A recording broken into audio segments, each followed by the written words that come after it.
Hi, this is Frank Simon with the rest of the news.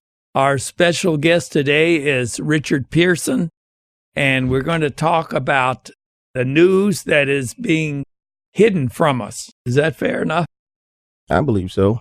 There's one article that I saw in a magazine from Monday. It was called Notre Dame, How Christianity is Being Desecrated in Europe. And in the article, it says there's been over 1,000 churches in France in the 1 year of 2018. Over 80% of them were places of worship in France are Christian churches. According to police reports, it's a massive scandal. The thing that bothers me most about this is that our media won't even report that. They won't report, or they're reluctant to report any attacks on Christians or Christianity worldwide, but they are very keen to report on any hint of unfairness or impropriety as it relates to Islam. There's the whole anti-God agenda, like homosexuality and abortion, Christianity. All of those issues are under attack, but the media will not report that, it seems to me. It's not part of the narrative that they want to push. It's not part of the politically correct agenda wanting to push forward. I was under apparently the mistaken impression that the media's job was to report the news, not to create the news. That has gone by the wayside, I suppose. And in all fairness, it goes both ways, because there are conservative media outlets that are more opinion-based than news story-based.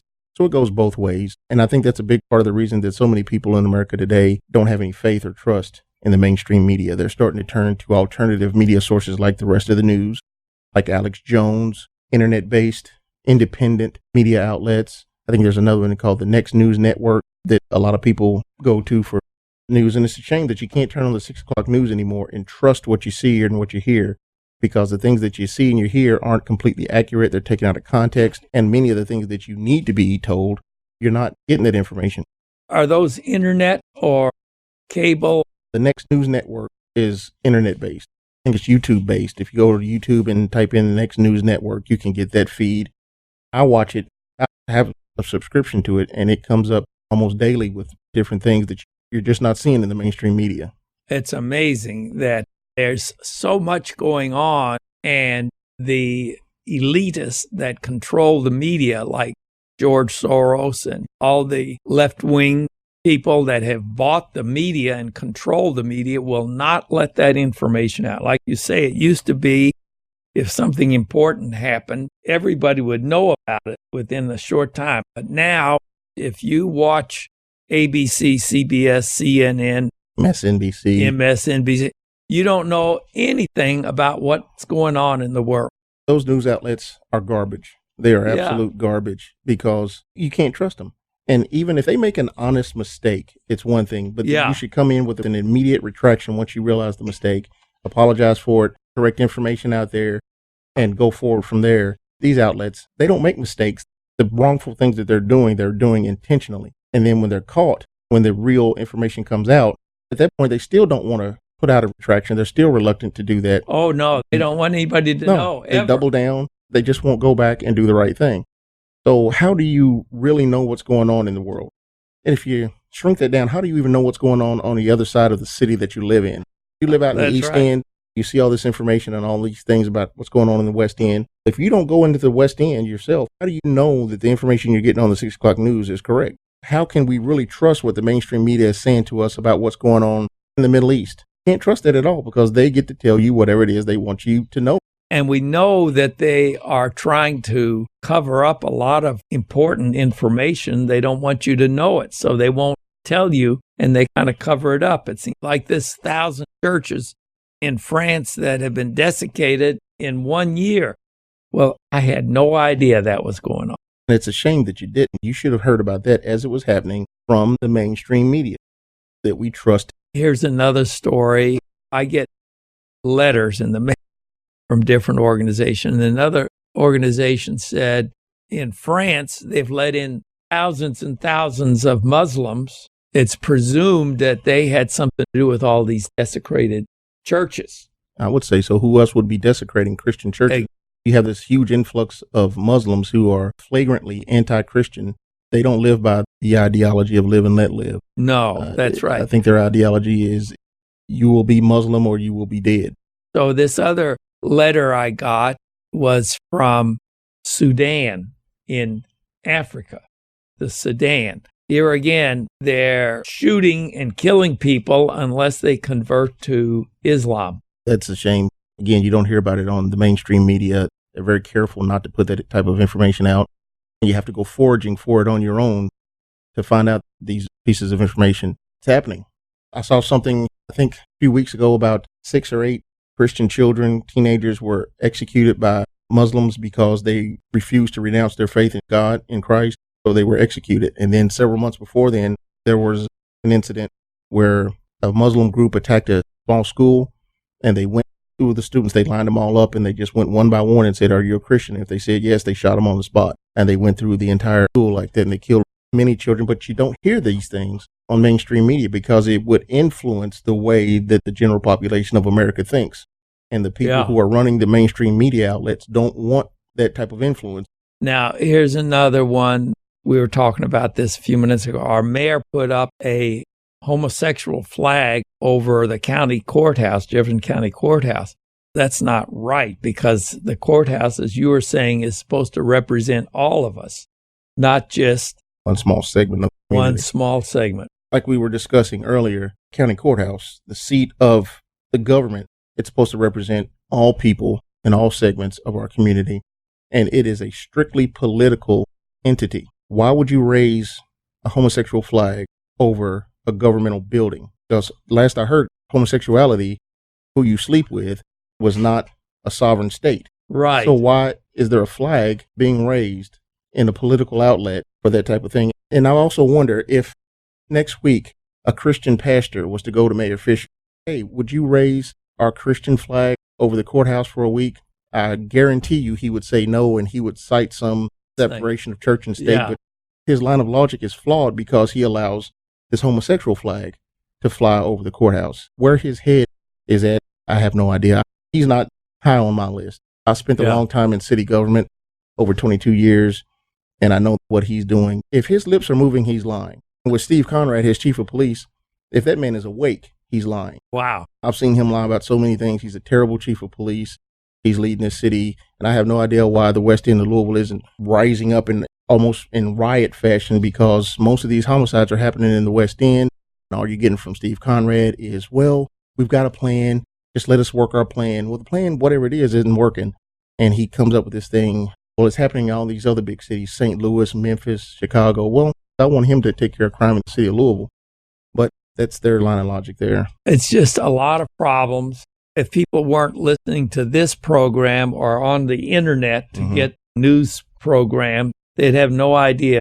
They would think they had a good idea of what's going on because they would be getting led down one avenue so that they think they have a good handle on what's going on in the world and in their own community when they actually don't. And that's the purpose. That's the intent of the current mainstream media, is to take you completely away from what the truth is. As I said before, they keep getting caught over and over and over again with these mistakes, with these intentionally misleading stories.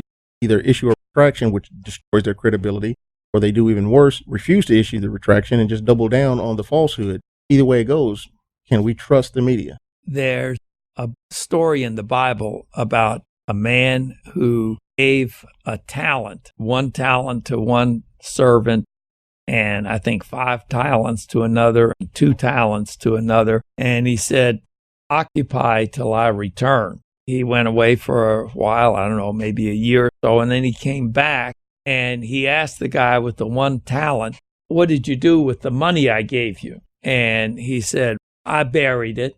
The answer that Master gave was, that was not the right thing to do. I ad-lib a little bit. He said, well, you could have put it in a CD, or you could have put it in the stock market, in Vanguard, gotten some kind of return on all that money. He says, oh, no, I'm just going to sit around and wait till Jesus comes back. But really, that's not the right answer. The master said, you should have done more with what I gave you. And he said, no, you did the wrong thing. So the guy could come back and say, I believe in Jesus, that wouldn't have been the right answer either, because he could say, the devil believes in Jesus too. Mm-hmm. Yeah. There are things going on around us, and we need to participate and stand up for what's right in all of these crazy things going on. I had a friend, his name was Brother Alexander. I don't remember his real name. He's passed away now. And he used to go to all of these church services and camp meetings. He was always there. And one day somebody asked him, Brother Alexander, why do you go to all these meetings? And he said, just to swell the crowd. I was thinking about that. And another answer he could have done, there's a song, I want to be in that number when the saints go marching in. He could have said, I want to be in that number when the saints go marching in. So I'm going to hang out with the saints. I'm going to go to the services. I'm going to go to the rallies, try to stand up for what's right. Well, I think a reason that conservatives in our country don't spend more time being part of that number and going out and having their voices heard in the public sphere, as opposed to liberals and progressives who do, is because they don't have time. Yeah, conservatives, they're working. They get up every morning, they go to work, they come home, they take care of their children, they mow their lawn, they go to church. They don't have time to go out and throw bricks at police officers. Whereas some of these other groups around our country do have that time because they don't have all these other things going on that many conservatives have to deal with. They're burying their talent. This is a sign that we're going to use this afternoon, Lord willing, and this is Flag Day today. We're going to be meeting. We're going to go to Dixie Highway and the Waterson Expressway. We're going to be holding up "Honk if you love America" and other signs too. If you believe in freedom rather than socialism, we're going to try to stand for God and America and for what's right, everything. We're going to try to go out there, and we're going to be there at 4:30 this afternoon till 5:30. I believe you may get some honks if you stay till 5:30 because people are going to be coming home from work. People I was talking about, the conservatives who get up every morning and go to work, they'll see these signs, and they're the people who do love America because they've built America. We've done this before, and we've got lots of honks, like build the wall and things like that. I'm hoping that maybe you will be out there with us at 4:30 at the corner of Dixie Highway and the Waterson Expressway, right there at O'Charlie's. I like doing that. And I think when we were talking before the program started, the phrase you used was, I had said something about the silent majority, and a phrase that came up was the silenced with an ED. The silenced majority. Yeah. Political correctness has got crazy, out of control to the point that anybody with an opposing viewpoint is silenced. And that's ridiculous. Political correctness I have a problem with in general. Think about the term political correctness. What that actually entails is you moving with the herd mentality.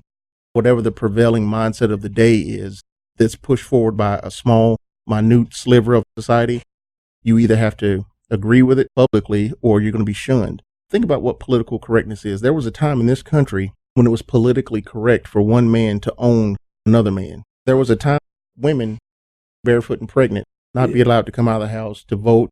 That was political correctness. Politically correct that I couldn't sit on the program with you because we're of different races. We couldn't go to the same schools, drink from the water fountains, but that at the time was politically correct. Who in their right mind would be for political correctness? I tell my students all the time, don't go with political correctness. You think for yourself, because political correctness means you have to think the way other people tell you to think. And that's just nonsense. They want to control us and control our thinking, starting in the public schools when they took prayer and the Bible and the Ten Commandments and creation sciences. Oh, no, we don't want children to know about God. We're going to censor all of that, get rid of it. That's sort of how they got started on this political correctness. I've heard of some school districts across the country who are teaching tenets of the Quran. They're teaching, well, the Quran says this and the Quran says that. There have been parents across the country who, when they found out about that, they just lost their mind. Went to the school the next day and said, don't you dare teach my child about the Quran or anything religious. If we're going to separate church and state, I'll teach my kids about religion and morals. You teach them how to read and write. What you were saying about this anti-Christian push that's going on in the country, you can teach the Quran and that's accepted. If a child were to bring his Bible into school and sit and quietly read it between classes, that would be a problem. He would be approached by the school administration. He would have some repercussions from that. It's an obvious anti-Christian push. You can see it in the desecration of these churches in Europe. Progressives and liberals have this big push to allow the same people into our country that are causing all this chaos and mayhem in other countries. I think the statistic I heard once was in the city of London now, every 96 hours, there's a knife attack. There's an edged weapon attack on average about every 96 hours in the city of London. But it's not a big deal because the mayor of the city of London is Muslim. He's not doing a whole lot about that. There's parts of Paris right now that Parisians who've lived there their entire lives cannot go into because refugees and Muslims have come in and they've formed their own communities where they're enforcing Sharia law. If your entire life you've walked a certain path to school, now you can't do that because there's certain parts of Paris that are off limits to non-Muslims. What type of nonsense is that? If we sit home and complain and that's all we do, then it's going to get worse and worse. What we need to do is vote out all these politicians who are not standing up for the American principles, who are not actually representing the people who voted for them. They get to Congress and they just forget who voted for them. I blame a lot of Republicans for that because they're the conservative party who are supposed to be standing up for conservative ideals, but many of them aren't doing that. Republicans, but they're not doing that. So they need to be voted out so that true conservatives can come in and represent the people who are actually voting for them. The left-wingers are trying to buy votes by saying, oh, we're going to give you money and then be sure to vote for us when the time comes. That's why they're allowing illegal immigration and then giving these illegal people driver's license, state benefits, and allowing illegal immigrants to vote. Who do you think they're going to vote for? There's something I told people a lot. You can't just look at it in the here and now because the people who are coming in illegally, they're having children. What happens in 18 years? That child will be voting. He'll be an American citizen if he's born, which I disagree with, but he'll be an American citizen if he's born on American soil. He's going to be raised by illegal immigrants who push a certain narrative to him. And then 18 years from now, when he's able to vote, who do you think he's going to vote for? Democrats who want to continue and perpetuate. That's why they are trying to get illegals in here. They think that they can get them to vote for them. And there's also a push in Congress among many liberal Congress people to allow inmates. They're not ex-cons who pay their debt to society and come out and trying to live productive lives. These are people who are actually in prison, rapists, murderers, child molesters, drug dealers. How can you tell the American public that this is a democracy, that anything's being done in any way correctly if a person who has taken a life and is in prison for it is allowed to cast a vote about how our country is going to be run? He took away an innocent person's right to vote. Now he's going to be given the right to vote while he's incarcerated. These are things that the liberals and the Democrats are pushing forward that are absolute nonsense. But you don't hear about this widespread because the mainstream media know that if the common man were to hear this guy who's in prison for raping kids is going to be allowed to vote for president, then that would incense the general public. They don't want you to know. They keep this information hidden. We've been talking about a lot. The question is, what are we going to do about it? Are we just going to sit around, or are we going to get out on the street and hold up the signs, work together and show up, stand up for what's right? Or are we just going to sit around and say, oh, this is bad, this is bad? It's time, in my opinion, to get out and work together and stand together and stand for what's right. Things of that nature start with programs like yours, because people have to be informed before they even know they need to go out. And they need to, and once they have this information, they have to have the strength of character and the moral turpitude to go forward, even though they know that political correctness is going to be against them and people are going to say hateful, mean things about them, saying that they're racist, Islamophobic, and all this stuff. I don't have a problem with anybody's preference about their relationship or anybody's preference about their religion, but I don't want anybody's preference to impact me negatively. When you get into doing things like that is when there's a problem. Now, here, some people can't go out today and stand on the Dixie Highway at Watterson Expressway at 4:30 to 5:30. That I can't do everything, but I can do something. With God's help, I'm going to do what I can do. So here's something that you can do. Call us and we'll get you a Jesus bumper sticker and enough of them for everybody in your church. You can be a missionary. And the number to call is 895-5025. 895-5025. We're having trouble with our phone system and the power stuff. Nobody there to answer the phone when you get there. And when you call, just call back. 895-5025. And the other thing we're trying to do is give out these DVDs. These are very nice DVDs. It's the story of Jesus and his resurrection, and they're free. Everything is free because we believe in our viewers, and we believe with God's help we can turn this whole thing around. So it's really important to give us a call right now, 895-5025. And if you get an answering machine, just leave your name, address, phone number. We'll call you back, get these things out to you. With God's help, we can turn this thing around. But we have to be strong, and we have to be fearless. We can't worry about all the problems that might occur, but we can do this. And all of these church desecrations and the murders of Christians and the murder of newborn babies, that's not right. And putting a homosexual flag over the county courthouse, that's not right. It's time for us to stand up and be counted. God's way is the best way. I believe so, but if you say that publicly, somebody's going to throw stones at you. Whoops, we're out of time again. Richard Pearson, God bless you. Thank you for being on the program. I always enjoy being here. Don't forget to come out today, 4:30 at Dixie Highway and the Waterson Expressway. We're all going to be out there, and we're going to ask God to help us and take a stand for God. God bless you, and tune in again next week for the rest of the news. Hi, I'm Dr. Frank Simon. I'm an allergist and family doctor, board certified in both allergy and internal medicine. I specialize in allergy, headaches, sinus, hives, cough, asthma, hypertension, and diabetes. We're located at 1404 Browns Lane near Norton Suburban Hospital. Our phone number is 895-5088. We can see you tomorrow. Welcome to the rest of the news, and our special guest today is Rick Howland. Hey, Rick. How you doing, Dr. Simon? Praise God. It's been a while.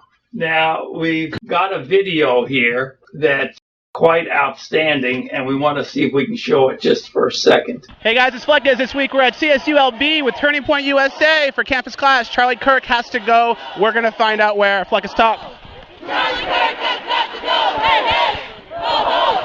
Charlie Kirk has got to go! Can you stop it just a minute? This is kind of a riot where Antifa is attacking Candace Owen and Charlie Kirk. They were eating in Philadelphia, and they saw them. They put out some signals and got a group together, and they went in, kind of forced them out of the restaurant, started throwing water at them, throwing eggs.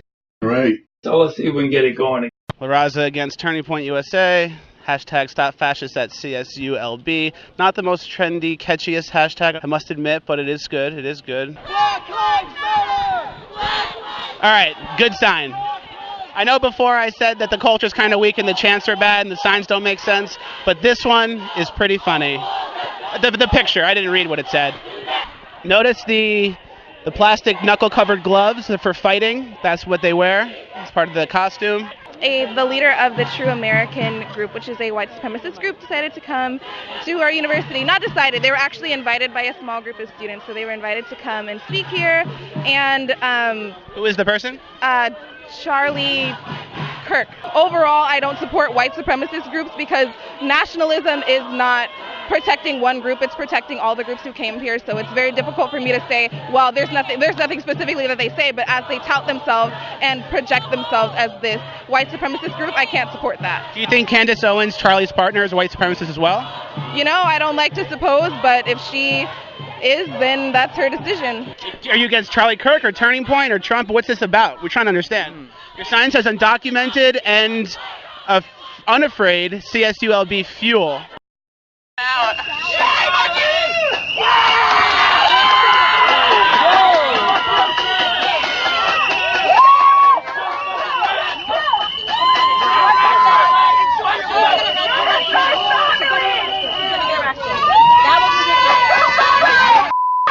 Come over here!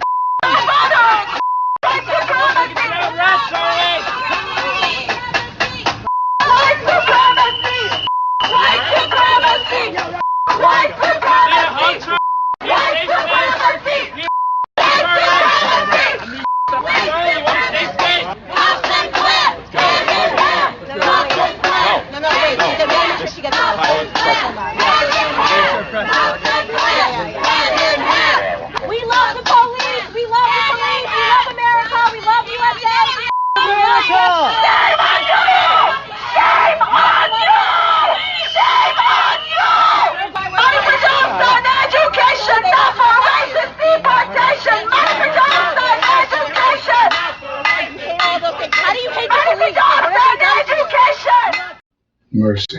That is the face of the Democratic Party now. And I believe it's becoming more and more violent. I believe that people like Antifa and some of the radical groups on the left are doing everything they can to create violence, believing that the media being on their side will always twist it so it's blamed on other people.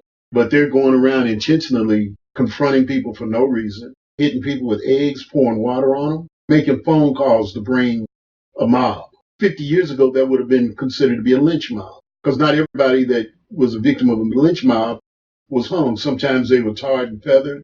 Sometimes they were just beaten. Sometimes they were mutilated. That was a lightweight lynching. Shows that the left-wing Antifa is well funded. I believe they're funded by George Soros. Folks like George Soros, Tom Stiers, and various individuals. You remember when Ferguson occurred? The Ferguson thing blew up, I think, in either June or July of 14. It took all the way around till April of the following year before the grand jury gave its verdict. Between then, there was always something going on in Ferguson. And there were always a lot of people outside, quote unquote, agitators out from other places. From all over the country. Yeah, that were doing stuff in Ferguson. And when April occurred and the grand jury exonerated the police officer, it was discovered that there was an office in Ferguson where some of these people that were agitating were going to get paychecks every week. And that office closed down because they were going to be sent somewhere else. Well, they protested the office because the checks weren't there. And that hit the news. So it became public knowledge that the people were not people from Ferguson. They weren't the citizens of Ferguson. They were people that were coming from other parts of the country using Ferguson as an issue to radicalize. Said that Candace Owens was called a white supremacist. Liberals are something else. It's going to begin to make minorities angry because they're liberals. Think they get to speak for us. I'm 71 years old. I've had people try to tell me I'll be in conversation with young white folks. They're good people. I'm not mad at them. But I have to explain to them. I say, I'm 71 years old. How are you going to tell me about white supremacy? I've been dealing with it all my life. The reason I'm 71 years old is because I had to figure out how to survive those people. You don't have to tell me about a white supremacist. You don't have to tell me about somebody. Well, here she is a black woman, and they're calling her that. That's the mindset of a liberal. It's a slow process, which we call either ideological subversion or active measures, активные мероприятия in the language of the KGB,